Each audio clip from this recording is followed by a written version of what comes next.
Make sure my mic's on. Yes, it looks like it is. Everything's working good. Welcome. You made it. You're at the Underground Gospel Show. This is episode 128. And welcome so much. We're so glad you're here.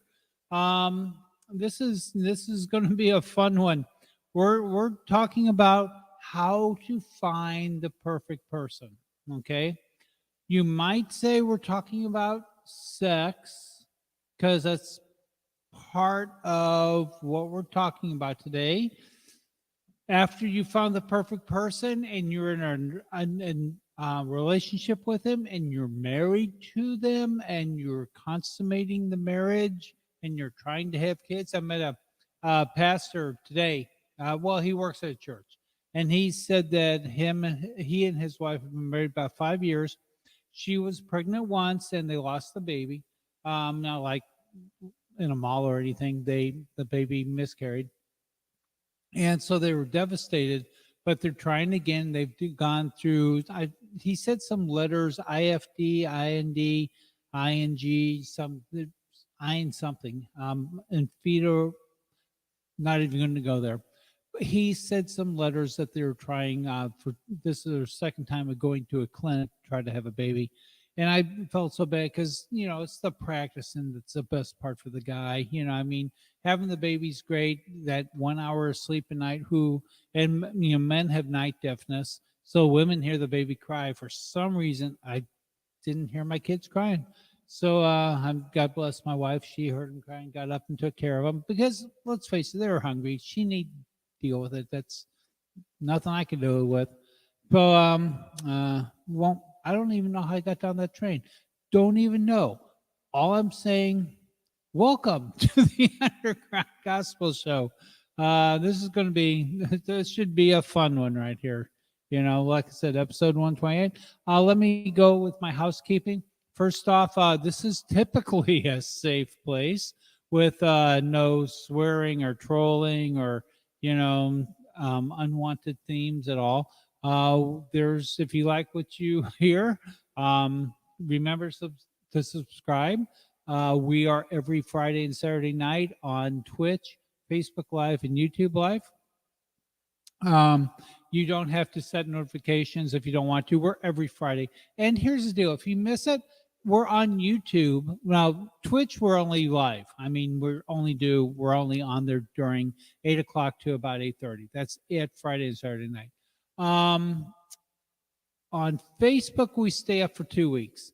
On YouTube, we stay up until they get rid of us. So we're going to be there for whatever. And like I said, we're at 128th episode. And then out of the 128 episodes, we probably have close to another 100 videos up there. And so and we'll be putting more videos together next year to string some hour-long and 2-hour-long melodies. So I'll probably string my together and definitely re-record new stuff. So that's on the agenda for next year. I'm really kind of excited about that. So anyway, let's see. If you support what I'm doing, there's a tip code. I think I put it up a couple months ago. I don't know if I've done it recently. So let me come back over here to StreamYard, and I'm going to go over here, and I'm going to hit the tip code for a few moments. So if you want to, just hold your phone over that tip code right there. If you're doing your phone, that's not going to work. You'll have to go to, this is what I wanted to show you earlier, and that is go to nightmusic.com. And on nightmusic.com, there's a tip code.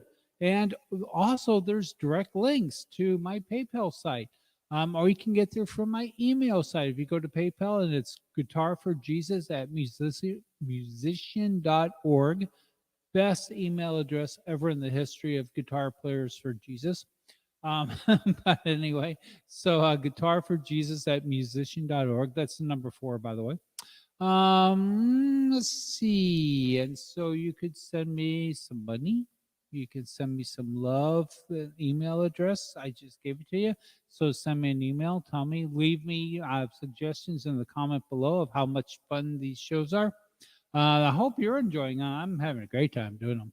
So, yeah, we got that going on. And so that's enough of the tip code. Let's get rid of that guy because that just feels so creepy asking for money. Anyway, so as I said earlier, this show is sponsored by the Song of Songs or the Song of Solomon. I thought it was really funny because I read the Bible. I've read it a few times all the way through. And I've always wanted to hear a preacher talk about the Song of Solomon. I thought that was a great thing to talk about. And I went to a youth group one time, and it was a college group. And they said that the next week they were going to show a video series from a church I used to go to in Dallas. That the pastor is the new pastor, but he was going to be talking on the Song of Solomon. And I'm like, well, this ought to be good. And it was. It was pretty enjoyable. I mean, watching him try to banter around this stuff.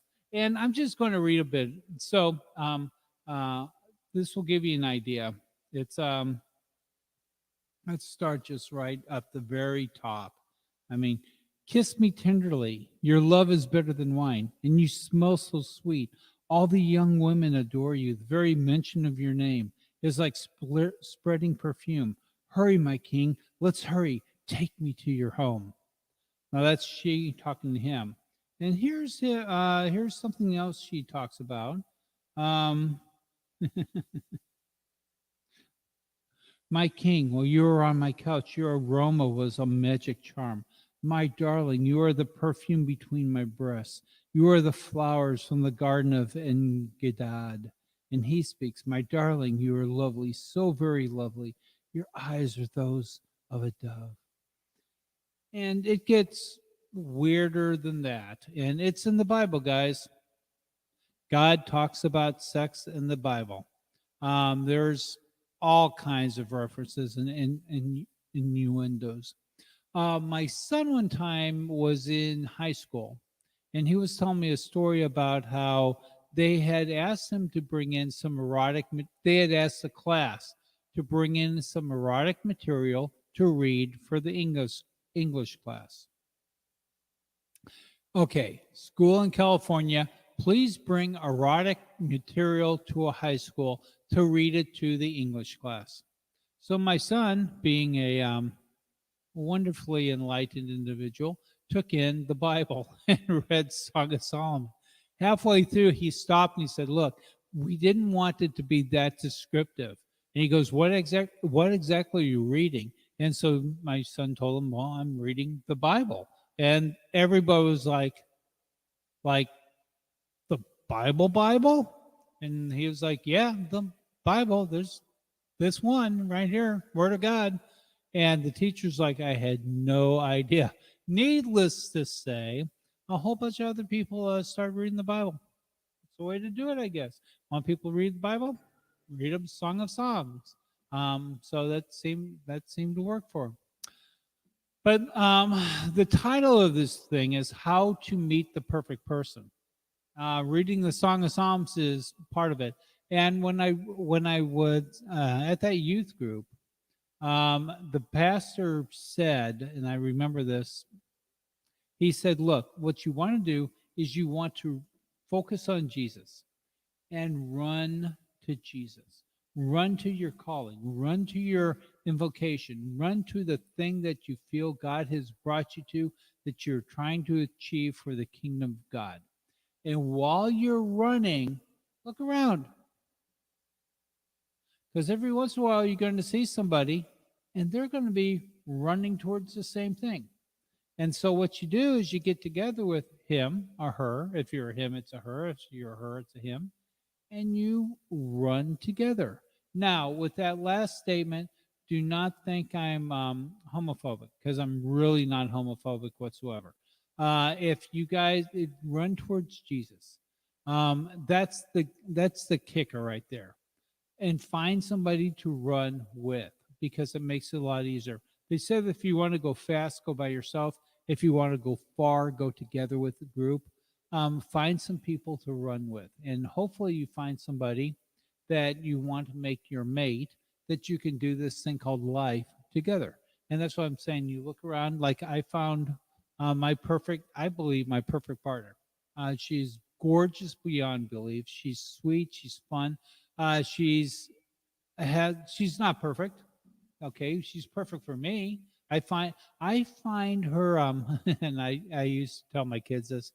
I said what you want to do is find a girl who's a little bit, I hate to use the word, but crazy. You know, every woman has um, some fun things about them. We'll just put it that way. If you put 10 guys in a row and give them the same outfit, they will stand at attention. If you put 10 women in a row and give them the same outfit, they're going to accessorize. They're going to make it completely different. And a lot of guys look at that and call it crazy, you know, that every woman has a kind of crazy.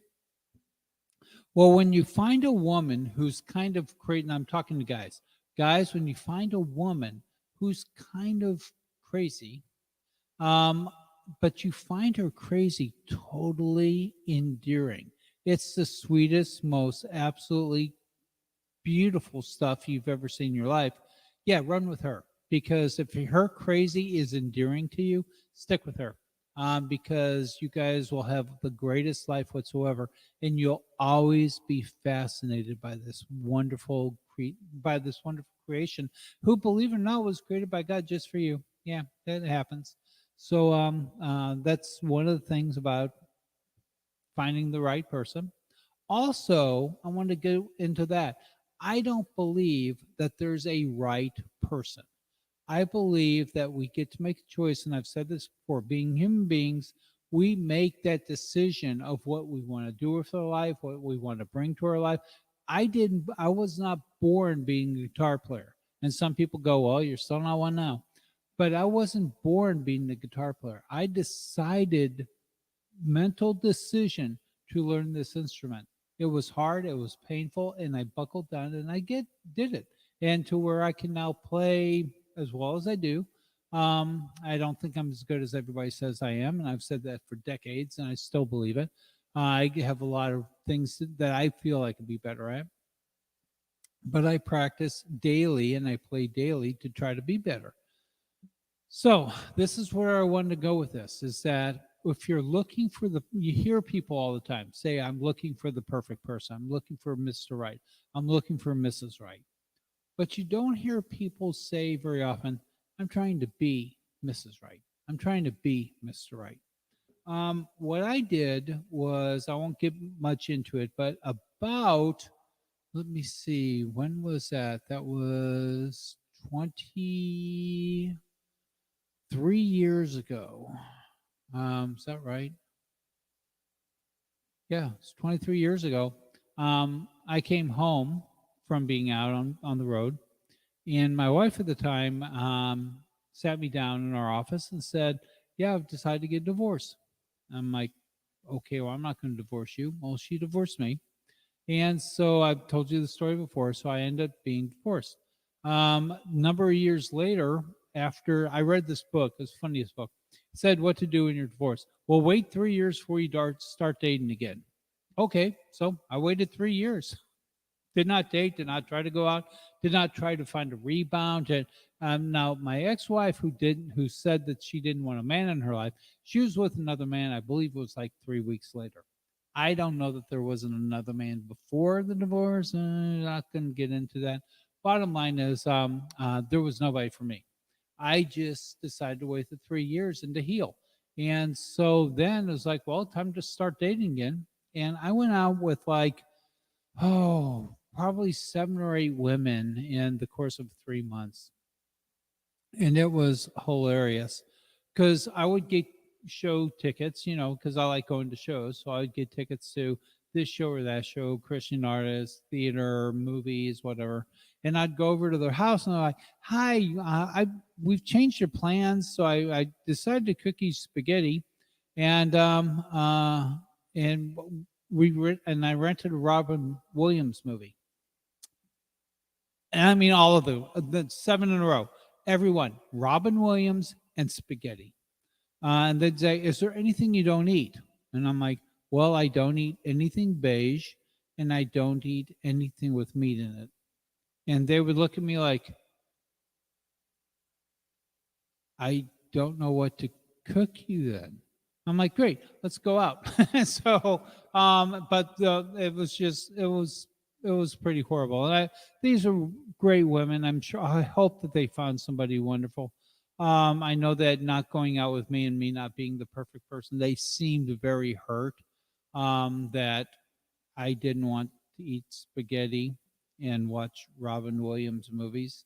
Um, I just think it's funny. But so anyway, I didn't worry about it.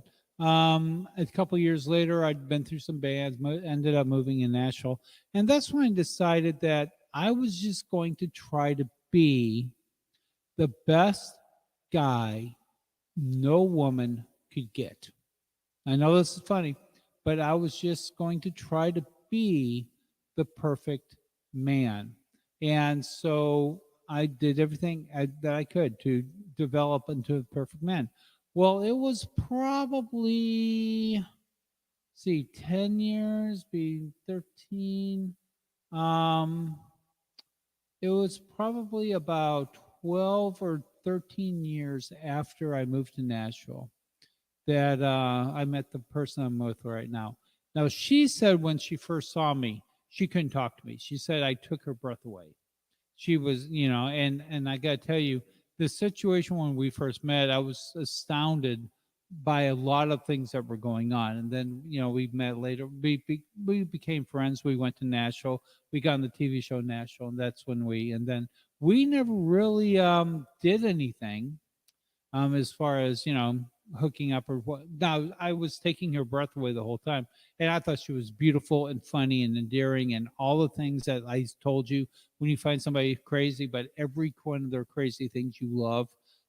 That was her. I totally knew it. But we ended up. I had to go down to. I went down to New Orleans, be on a couple TV shows. At the same time, which the work that she was doing up in Nashville was rolling down. I said, "We just need to come down here." So got her a place, and there was a room that opened up where I was. So she moved into the room where I was at, and she stayed down. Now I was only there for 3 months. I came back to Nashville, but she stayed in New Orleans for the next 3 months. And so, but it was during our trips to New Orleans that we basically kind of became a couple. We had met and had become close friends. I mean, just close friends. But then, you know, this guy basically said, "Look, if you don't make a move, you're going to lose her. And when you lose her, you're going to lose her as a friend because the new guy isn't going to want you to be her friend." And I didn't want to lose my friend. So we basically had our, quote, first kiss and started a relationship. And that was about 8 years ago. And we've been all over the country. We've literally been to all over the country from New York to California, from the what is it? Um, oh my gosh, what kind of thing? Pikes Peak to Death Valley. I mean, it's like from the highest to the lowest, from right to left. Gulf to both oceans, Gulf of Mexico, Gulf of California. I mean, we've traveled this country. Did travel show, did two of them actually. Uh, so yeah, we've had some fun. But needless to say, I think the only reason why was because I wasn't looking for the perfect person. I was trying to become the perfect person, and the perfect person found me. That was a long way to get to that, wasn't it? But that's what it was I decided to become the perfect person, the best person I could be, and then the perfect person for me found me. So, once again, look in Song of Solomon, and that's what happened in there. Solomon became the wisest man, but he was also a very good looking man, a very wealthy man, richest man at the time, richest man who probably has ever lived, had wisdom beyond I mean, his wisdom is beyond doubt. But then the perfect woman found him, just like the perfect woman found me. And once again, whoever's listening to this, become and try to focus not on finding the perfect person, but in becoming the perfect person. And then, if the same thing happens to you that happened to Solomon and me, the perfect person for you will find you. So there I'm at the 20-minute mark, a little bit beyond that. So let's go ahead and I'll do some music real quick. Let's see. Do I have my songs laid out? Yes, I do. This one I haven't played in a long, long time. Oh my goodness. Neither one of these songs I've played in a while. So anyway, let's see if I can do this.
That was called Hungry.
Yes, it's more love, more power. What a great way to end up talking about the Song of Solomon, then talking about more love, more power. And I seem to have broken a nail. Makes it kind of tough, especially I've talked before about how I don't have natural talent, as you can probably tell. But it takes a lot of ability to play through the pain of playing guitar because it hurts a lot. And sometimes, you think it's this finger pressing on strings. Well, sometimes it's this finger trying to hook the string, and man, that didn't work out too well. Anyway, we just want to say thank you for tuning in. Thank you for watching this episode 128.